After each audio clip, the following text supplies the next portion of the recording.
तर आज भेटले आम्हाला विजय मरसाळे सर आणि एवढा मोठा विषय होईल असं वाटलं नव्हतं. नमस्कार मित्रांनो, आजच्या ब्लॉगमध्ये आपलं स्वागत आहे. आपले मामासरे आणि आपण निघालो होतो पेरणी यंत्र आणण्यासाठी. तर रस्त्यात भेटले आपल्याला विजय मरसाळे सर.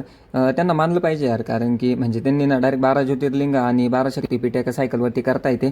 तर काहीच तिकडे जाताना आपल्याला कंपनी भेटली. तर तुम्हाला माहीत असेल तर कंपनीचं नाव नक्की कमेंट बॉक्समध्ये सांगा.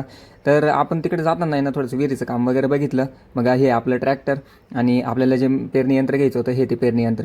तर काहीच तिकडे जाऊन एवढा विषय झाला की त्याचे जे क्लिप्स वगैरे होत्या त्या सगळ्या वाकलेल्या होत्या. तर पेरणी यंत्र आम्ही थोडंसं नाही का कसं तरी ते लावून घेतलं, ट्रॅक्टरला एकदा जॉईंट करून घेतलं. मग मामासरीने ट्रॅक्टर काढला आणि तुमचा भाऊ निघाला मग गाडी घेऊन. तर गाईज रस्ता इतका डेंजर होता ना, म्हणजे एक साईडने विहिरीचं काम आणि एक साईडने डायरेक्ट पाणी निघालं. घरी आल्यानंतर बियाण्यांच्या जेवढ्या बॅग होत्या तेवढ्या आपण गाडीवरती टाकून घेतल्या आणि आपण शेतामध्ये गेलो, कारण की आपल्याला त्या लोड करायच्या होत्या. तर आपण पेरतोय सोयाबीन, म्हणजे त्याचा टाईप येतो फुले संगम KDS 726 वाला. तर सोयाबीनीला मातीतलं सोनं पण म्हणता आणि महाराष्ट्रातलं एक महत्त्वाचं नगदी पीक येते, शेतकऱ्यांना चांगलं उत्पन्न देतं आणि जमिनीची सुपीकता पण वाढवतं. तर गाईस तुम्ही शेतामध्ये काय पेरताय हे मला कमेंट बॉक्समध्ये नक्की सांगा. तर त्याच्यानंतर आपण गेलो दुसऱ्या शेतामध्ये, कारण की आपल्याला तिकडे पण पेरणी करायची होती. तर ही सोयाबीनची बॅग वगैरे आपण गाडीवरती मस्त घेऊन गेलो होतो. तर आज दिवसभर आपल्याला तेच काम होतं, कारण की आज सगळ्या आपल्याला शेतांमध्ये ना पूर्ण सोयाबीन वगैरे करायची होती.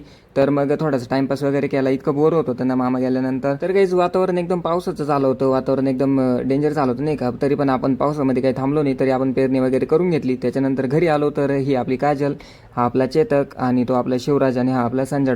तर सध्या हे सगळे घरी आहे, म्हणजे त्यांना लग्नाची ऑर्डर वगैरे नाही आहे. मग आपण मिकी माऊचं नाव घेतलं थोडंसं.